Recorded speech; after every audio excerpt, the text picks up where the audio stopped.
योग दर्शन सूत्र प्रथम पाद के दूसरा है योगस चित्तवृत्ति निरोधः। उसके ऊपर अवतरणिका दिया है उस योग का लक्षण करने की इच्छा से यह सूत्र प्रवृत्त हुआ है।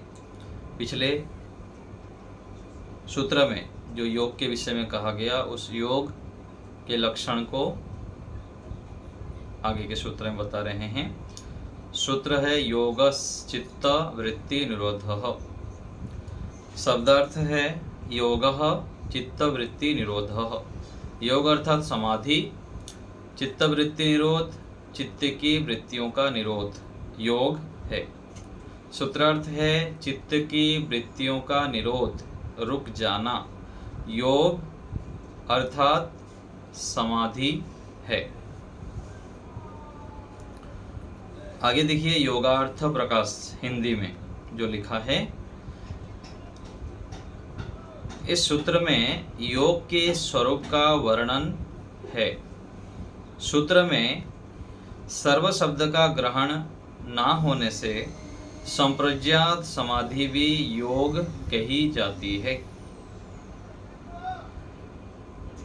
सर्व शब्द अर्थात यहाँ जो लिखा है ना कि चित्त वृत्ति निरोधः, तो यहाँ पर सर्व वृत्ति निरोधः नहीं कहा गया।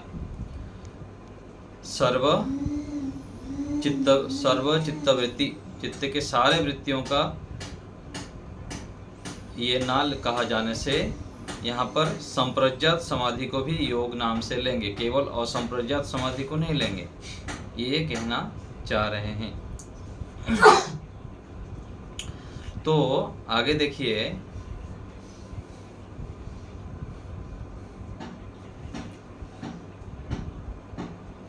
चित्त तीन प्रकार के स्वभाव वाला अर्थात प्रकाशशील, गतिशील और स्थैर्यशील है। इससे चित्त क्या है? त्रिगुणात्मक है, तीनों गुणों से मिलकर बना है। सत्वगुण, रजगुण और तमोगुण चित्त के उपादान कारण हैं, इसलिए उसका स्वभाव तीन प्रकार का है। कोई भी वस्तु बनता है उसमें तीन कारण होते हैं। घड़ा बनता है तो उसमें तीन कारण हैं। घड़ा को बनाने वाला उसको कहते हैं निमित्त कारण, जो कुम्हार होता है। और घड़ा जिस वस्तु से बनता है मुख्य रूप से क्या है? उसमें मिट्टी है। मिट्टी को कहते हैं उपादान कारण। और साधारण कारण दिशा, काल, आकाश, प्रकाश आदि जो है सुसहयोगी कारण होते हैं उसको कहते हैं साधारण कारण। निमित्त कारण, उपादान कारण और साधारण कारण, ये तीन कारण होते हैं कोई भी वस्तु की उत्पत्ति में। जैसे लड्डू है, लड्डू के उपादान कारण क्या है? घी है, बेसन है और मीठा है। तो ये हो गया उपादान कारण। बनाने वाला जो हलवाई है तो जो भी बना रहे हैं पाचक, उसको क्या कहेंगे? निमित्त कारण। और साधारण कारण दिशा, काल, आकाश आदि।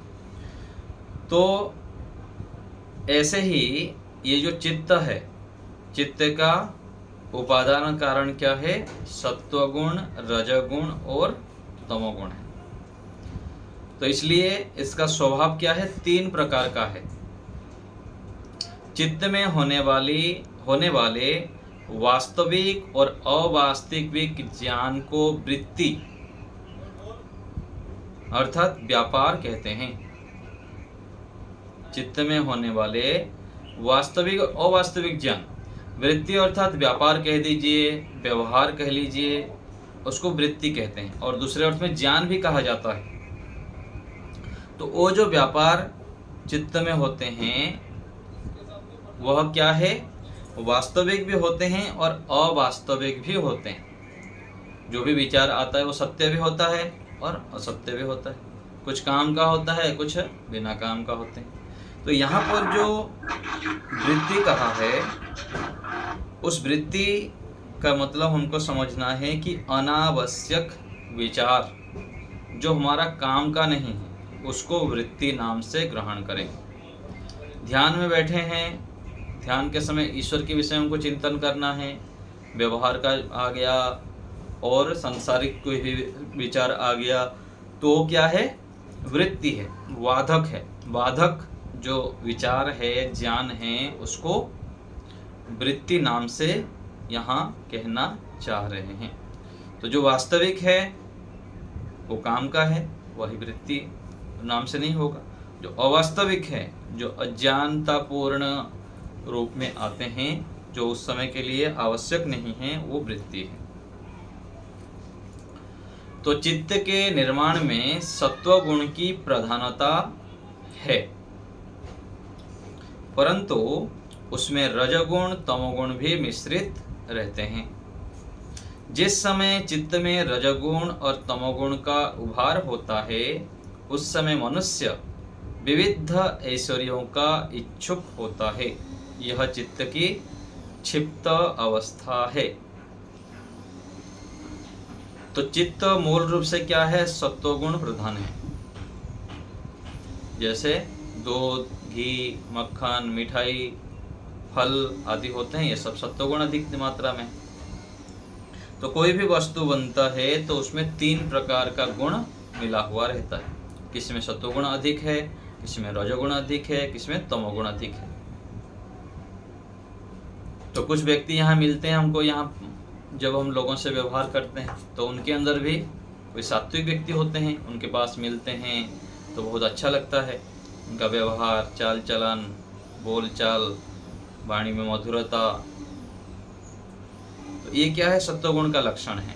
और रजोगुण अधिक चंचलता है, स्थिरता नहीं है, तो रजोगुण अधिकता दिखाई देता है लोगों के अंदर। और कुछ तमोगुणी होते हैं, सोए रहते हैं, अपने काम को ठीक से करते नहीं हैं और आलस्य प्रमाद से भरे हुए रहते हैं, तो ये तमोगुण।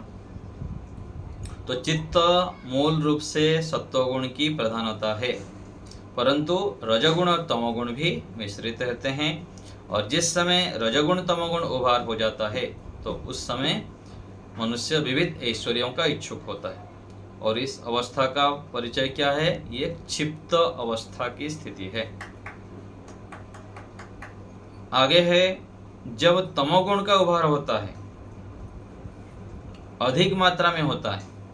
तमोगुण सामान्य रूप से तो ठीक है, रात को नींद आ रहा है तो ये ठीक बात है कि रात को तमोगुण चाहिए, नींद के लिए चाहिए, तो थोड़ी मात्रा में है तो ठीक है, वो लाभकारी होता है। और जब अधिक मात्रा में बढ़ जाते हैं, दिन के समय भी कई घंटे तक सोते रहते हैं, 5 घंटा 10 घंटा, पूरा दिन भर भी सोते रहते हैं कुछ व्यक्ति होते हैं, तो ये अत्यधिक तमोगुण की स्थिति है। तब व्यक्ति को अधर्म, अज्ञान आदि अधिक प्रिय लगते हैं। अधर्म कार्य करेंगे, अज्ञानता युक्त कार्य करेंगे, तो ये चित्त की मूढ़ अवस्था है।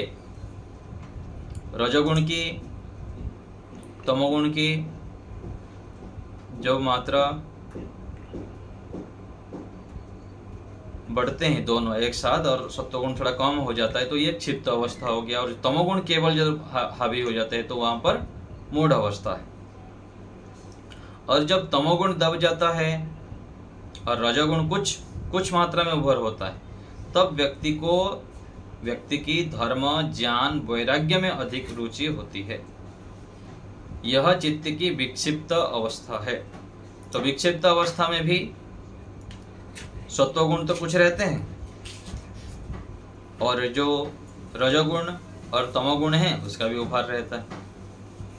लेकिन रजोगुण तमोगुण की जो मात्रा है वह थोड़ी मात्रा में होते हैं, अधिक नहीं। जब अधिक होंगे, रजोगुण की मात्रा अधिक हुआ तो क्षिप्त अवस्था, तमोगुण की मात्रा अधिक हुई तो मूढ़ अवस्था।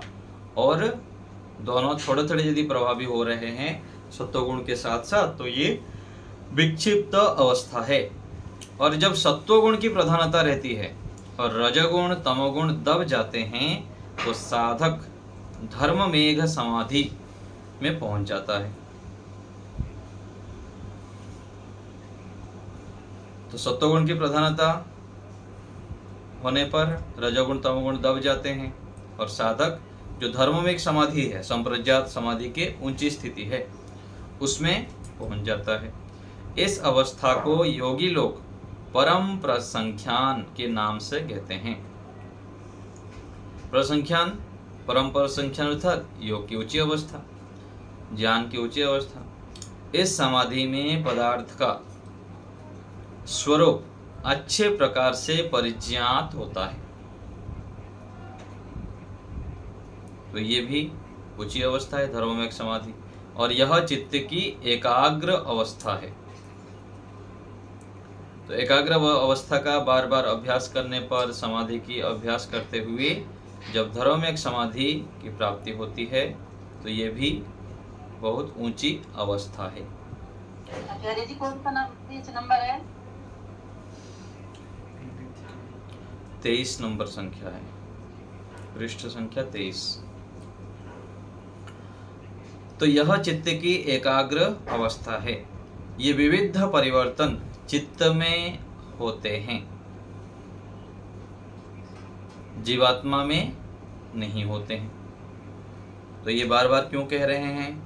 क्योंकि व्यक्ति कोई भ्रांति में आ जाए और भ्रांति में भी व्यवहार करता है। तो ये सारे जो परिवर्तन होते हैं ये चित्त में होते हैं, जीवात्मा में नहीं होते हैं। क्योंकि चित्त परिवर्तनशील है, वह उत्पन्न होता है और नष्ट भी होता है। जीवात्मा ना उत्पन्न होता है ना नष्ट होता है। तो उत्पन्न होने वाले चित्त में यह परिवर्तन होते हैं, क्योंकि ये तीनों गुणों से मिलकर बनते हैं, सत्वगुण, रजोगुण और तमोगुण। जीवात्मा अपरिवर्तनशील है, ना उत्पन्न होता है और ना नष्ट होता है। तो ये ज्ञान भी हमें दृढ़ करना है। कोई मर गया अपने व्यक्ति, माता पिता भाई सगे कोई भी मर गए, तो ये ज्ञान यदि बार बार हम आवृत्ति करते हुए दृढ़ नहीं करेंगे तो रोएंगे, चिल्लाएंगे, पूरा बहुत समस्या हो जाती है वहाँ पर। फिर अपने आप का संतुलन व्यक्ति नहीं कर पाता है और डिप्रेशन में युक्त होते हुए फिर अपने जो मर गया तो मर गया, दूसरा व्यक्ति फिर अपना शरीर को हानि पहुंचा देता है। जब अत्यधिक दुखी होते हैं तो वहाँ पर शरीर के अंग प्रत्यंग उस प्रकार से सिकुड़ जाते हैं, और अधिक जब हो जाता है तो व्यक्ति को हार्ट अटैक भी हो जाता है। एकाएक जब दुख आ जाता है कभी सुनता है तो अधिक दुखी नहीं होना चाहिए। उस समय ज्ञान को यदि पहले से बार बार पढ़ते हुए, सुनते हुए, आवृत्ति करते हुए हम उपस्थित रख पाएंगे तो संतुलन बनाते हुए स्थिर रह पाएंगे। अज्ञानता के कारण रोना धोना होता है। तो वास्तविक ज्ञान क्या है? जीवात्मा ना उत्पन्न होता है ना नष्ट होता है। यहाँ से शरीर छूट गया, दूसरे शरीर में चला जाएगा। जैसे गीता का श्लोक आता है, वासान से जीर्णानि। तो ये जो शरीर कपड़ा की तरह है, कपड़ा जैसे हम एक जरा जीर्ण हो जाता है तो दूसरा कपड़ा पहन लेते हैं, ऐसा ही शरीर भी है। और इस शरीर के अंदर जो आत्मा है, चेतन है, जो इसके मालिक है, शरीर के मूल रूप से तो परमात्मा मालिक है, लेकिन गौण रूप से हम जो मालिक है, वो जो मालिक चला जाता है शरीर से तो दूसरे शरीर में फिर प्रवेश कर लेता है। परमात्मा की विधान से दूसरे शरीर में फिर नया शरीर मिल जाता है उसको, अच्छे कर्म जो किया हुआ है। यदि गलत काम किया है तो फिर पशु पक्षी योनि में जाएगा। तो परमात्मा न्यायकारी होने से यदि यहाँ कोई आत्मा यहाँ से चला जाता है, उसका शरीर छूट जाता है किसी भी कारण से, कम अवस्था में हो अथवा अधिक अवस्था में हो, यदि वो अच्छे कार्य किया है तो यहाँ से भी और उत्तम शरीर, उत्तम व्यवस्था में वहाँ पर उत्पन्न हो जाता है। तो जीवात्मा अपरिवर्तनशील है, कभी भी उसमें परिवर्तन नहीं होता है। तो अपरिवर्तनशील मतलब क्या है? जैसे सेव है, एक फल लाए हम रख दिए घर में, ताज़ा सेव लाए, एक सप्ताह बाद 2 सप्ताह बाद क्या होता है, थोड़ा उसमें सूख जाता है, वो सिकुड़ने लगता है। फिर 1 महीने बाद और भी हो जाता है। फिर धीरे धीरे उसमें परिवर्तन होते होते पूरा तमोगुण की स्थिति और खराब हो जाता है, सड़ जाता है। दूध है, दूध ला के रख दिए ताज़ा दूध, 1 दिन 2 दिन के बाद उसमें भी धीरे धीरे खटास होते हुए विकृत हो जाता है। और दही आदि होता है तो फिर उसमें पूरा बहुत अधिक दुर्गंध मारने लग जाता है। तो ये जो प्राकृतिक पदार्थ है उसमें तो परिवर्तन होता है। शरीर में भी, मकान में, कोई भी वस्तु है उसमें परिवर्तन होता है, लेकिन जो जीवात्मा है उसमें कोई भी परिवर्तन नहीं होता है, और ना उत्पन्न होता है ना नष्ट होता है। ये जीवात्मा के विषय में हमें बार बार सोचना चाहिए, विचार करना चाहिए, निधिध्यासन करके निर्णय करना चाहिए कि ये शरीर में नहीं हूँ, मैं आत्मा हूँ, इस शरीर से पृथक हूँ। दिन में इसको बार बार आवृत्ति करनी पड़ेगी, नहीं तो शरीर को ही मैं मानते हुए चलेंगे। मैं, मेरा, थोड़ा सा कुछ हो गया मेरा शरीर खराब हो गया, मैं बीमार पड़ गया, मेरा शरीर में चोट हो गया। तो ये तत्व ज्ञान के लिए अति आवश्यक है कि हम अपने आप को शरीर से पृथक आत्मा जाने माने।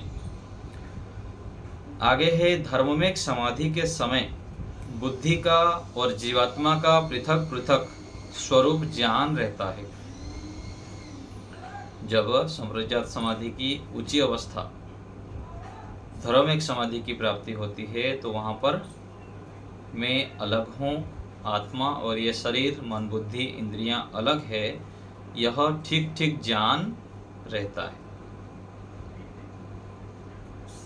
ये तो शरीर के विषय में है, वस्तु के विषय में भी हो जाता है।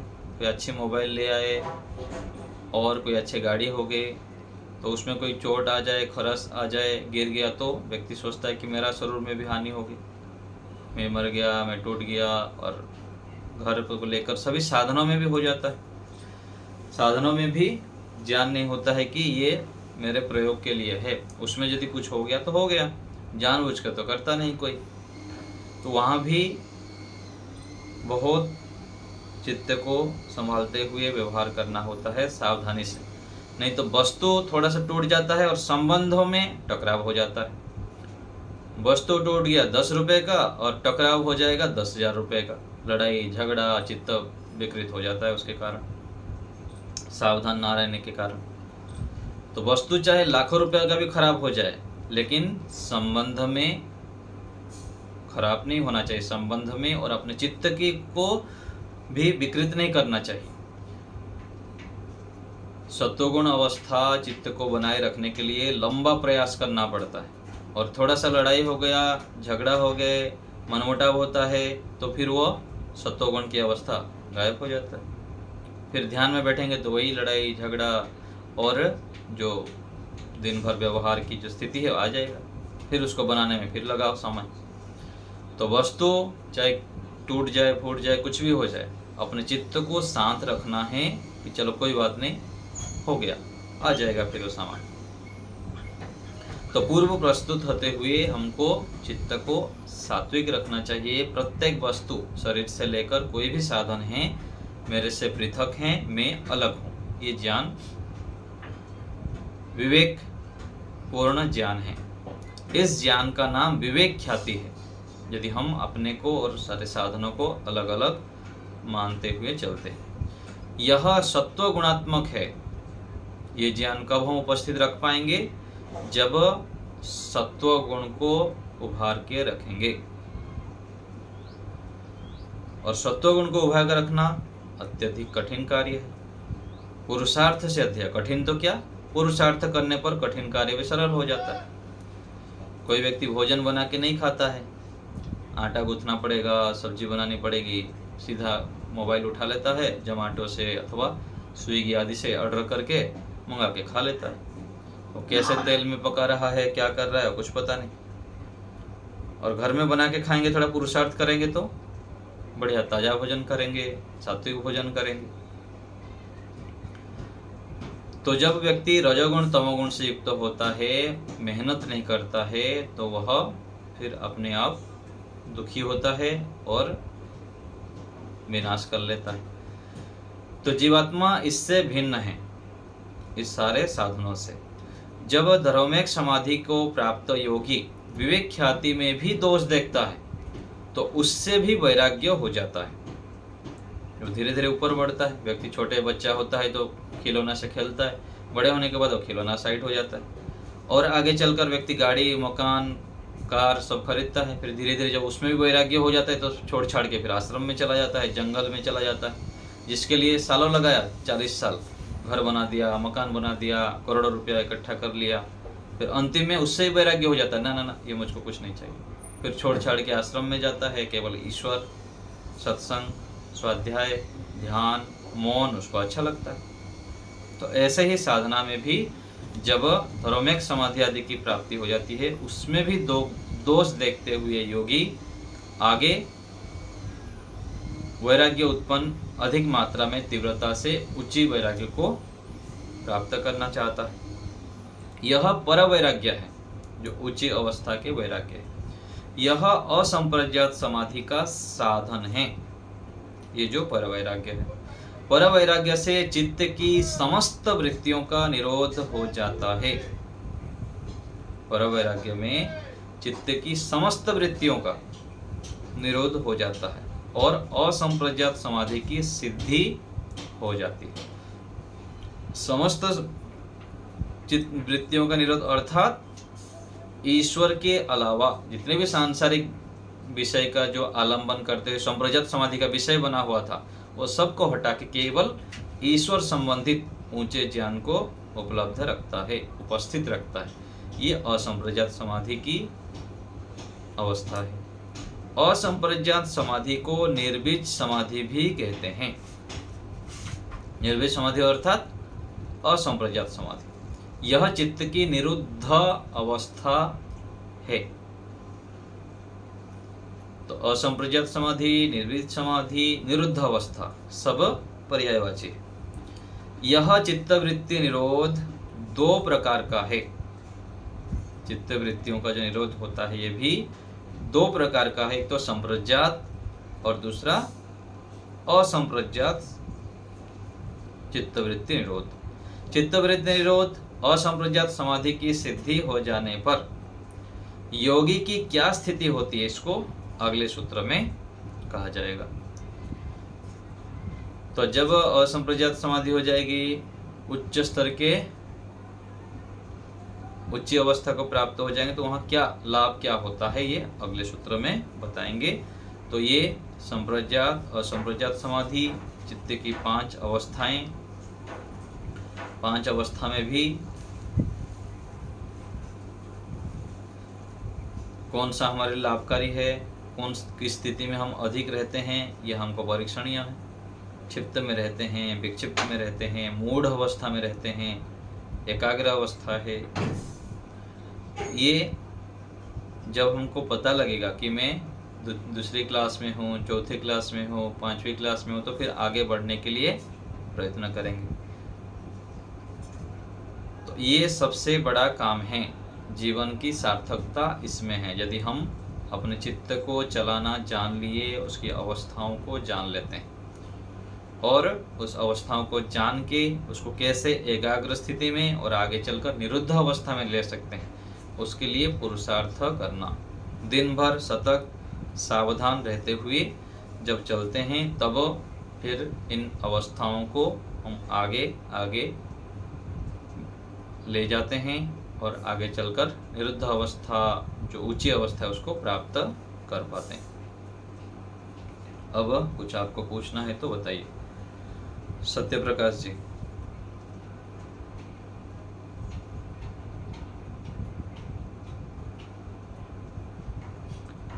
माइक ऑन करिए। मीना माता जी बोलिए।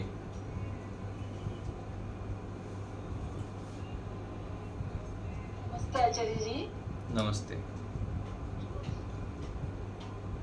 जब ये जो समाधि की संप्रज्ञात समाधि वो ताकत हो जाता है, वो स्थिर रहता है। स्थिर रहने के लिए पुरुषार्थ करना पड़ता है। पहले तो प्राप्त होना, प्राप्त होके फिर नीचे आना, फिर प्राप्त होना, फिर कई दिन तक प्राप्त नहीं होना। ऐसे बार बार अभ्यास करके फिर उसको स्थिर भी रखा जा सकता है। फिर स्थिर रखने के बाद फिर से पुरुषार्थ करना है, फिर आगे बढ़ते हैं। ऐसे लंबे समय तक लगना पड़ता है। पहले तो व्यक्ति को योगाभ्यास के विषय में पता ही नहीं रहता, योग के वास्तविक स्वरूप का ही जानकारी नहीं होता है। फिर वो भटकता रहता है, योग के नाम पर कहाँ कहाँ अलग अलग क्रियाएं करता है और समय सामर्थ्य व्यर्थ करता है। फिर आगे योग की अवस्था पता लगा, योग क्या है, योग अभ्यास कैसे करें। फिर धीरे धीरे आगे बढ़ता जो चलता है, फिर कई जन्मों तक मेहनत करते करते फिर इन अवस्थाओं को प्राप्त करता है, अथवा इस जीवन में विशेष पुरुषार्थ करके भी प्राप्त कर सकता है। तो ये जब हम करते जाते हैं तो ये अवस्था को स्थिर भी रख सकते हैं, कोई असंभव नहीं है। कैसे जान पाएंगे स्थिति स्थिर हो गया? ऐसे पता लग जाता है ना, पता लग जाता है। मैं भोजन किया, भूख मिट गया कि नहीं लग गया, पता लगता है ना हमको।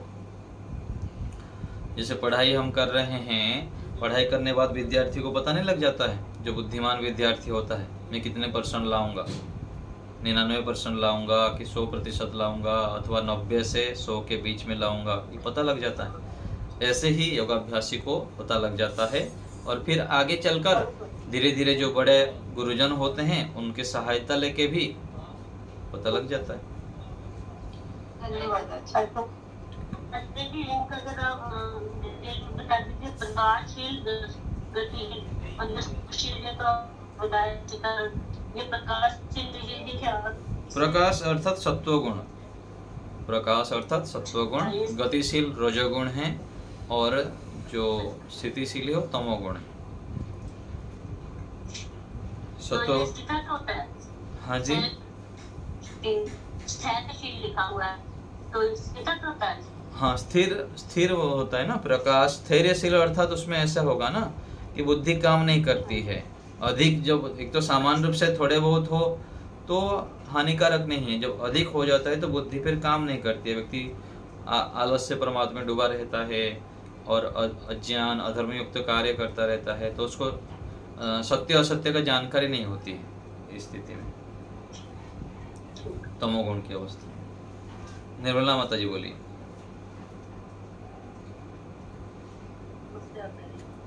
जी, हमारी तो निश्चित अवस्था ही है, जो लगता है कि कोई ज्यादा, लेकिन ये सत्वगुण ऐसी बात हो, कैसे आप ये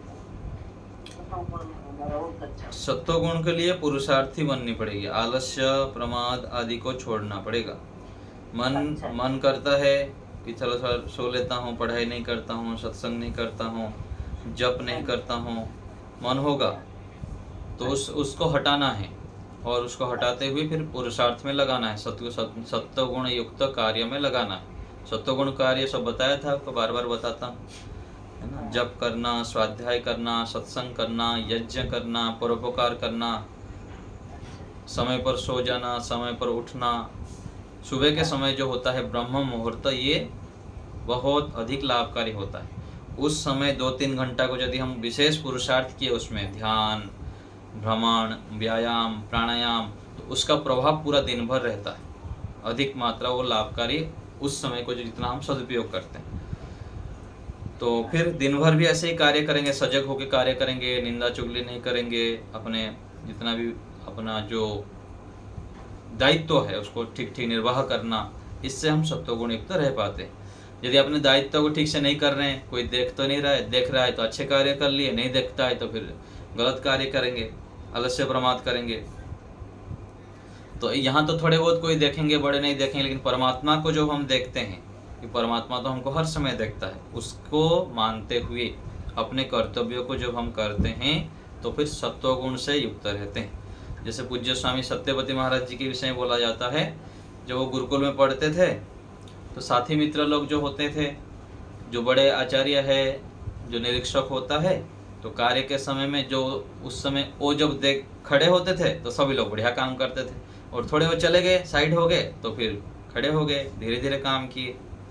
लेकिन पूज्य स्वामी जी महाराज क्या करते थे, चाहे कोई रहे देखे ना देखे, वो अपने काम को ठीक से करते रहते थे।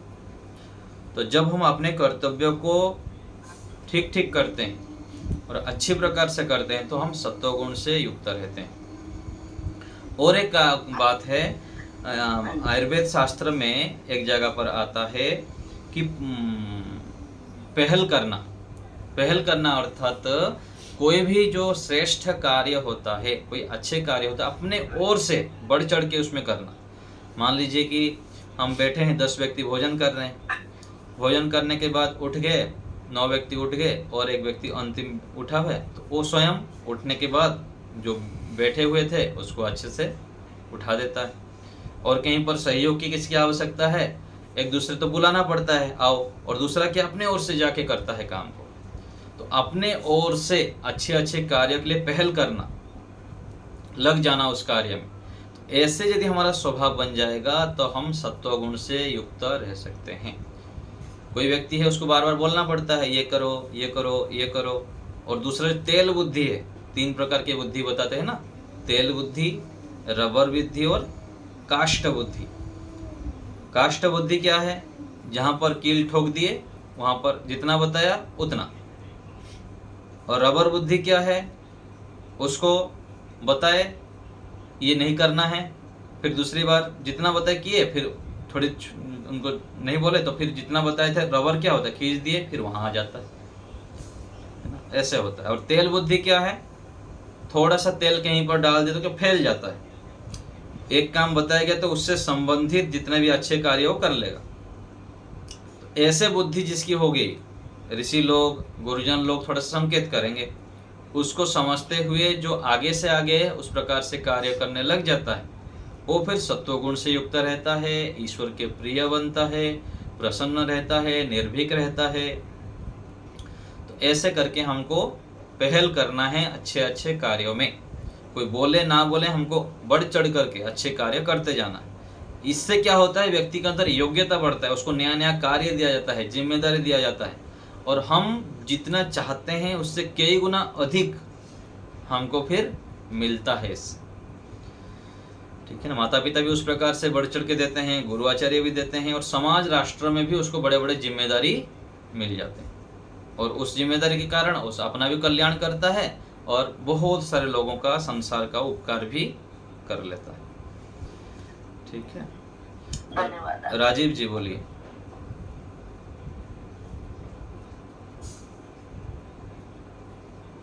सुदेशना माता जी। हाँ राजीव जी बोलिए, जल्दी बोलिए। जैसे मेरा प्रश्न है कि अगर हम शास्त्रों को ना पढ़े, अगर हम ना पढ़ सके और हम शास्त्रों को ना पढ़ सके, और अगर केवल हम अष्टांग योग का पालन करें और हम उसके अनुसार अपना जीवन यापन करें, तो क्या हम लोग अधिकारी हैं? हाँ जी बन सकते हैं, कोई समस्या नहीं है। लेकिन सब कुछ चाहिए, शास्त्र को नहीं पढ़ेंगे तो अष्टांग योग के विषय में ठीक से जान नहीं पाएंगे, है ना। और भी बहुत सारे जो व्यवहारिक चीज़ें हैं, किस प्रकार हमको जीना चाहिए, वो भी आवश्यक है। तो अष्टांग योग के विषय में जानने के लिए भी शास्त्रों को पढ़ना अति आवश्यक है। और मान लीजिए आपको लगता है केवल मैं इतना को करूँगा, तो करके भी प्राप्त कर सकते हैं, कोई समस्या नहीं। गुरु जी, इनका प्रश्न क्या था?